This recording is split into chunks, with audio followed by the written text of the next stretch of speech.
নমস্কার বন্ধুরা, আপনারা দেখছেন নতুন বাজার টুডে ব্লগ। আমি প্রীতম।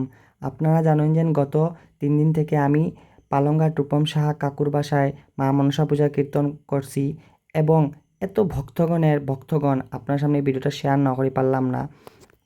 আর আমরা এত খুশিতে এবং এত আনন্দ সহিতে মায়ের কীর্তনগুলা করছি বন্ধুরা।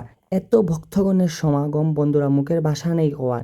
এখানের মাঝে দেখতে পেলে বন্ধুরা, স্ক্রিন পর্দা লাগায় মায়ের এই দৃশ্যটা দেখানো হয়েছে এবং রাস্তায় এত মানুষ, এত ভক্তগণের দূর দূরান্ত থেকে ভক্তগণের সমাগম হয়েছেন বন্ধুরা। প্রত্যেকজনে ভিডিওটা শেয়ার করে এই পালংঘাটের অনুষ্ঠানটা মা মনসা পূজার সবাইকে দেখার সুযোগ করে দিবা। চলো পুরো ভিডিওটা দেখবা, স্কিপ না করে।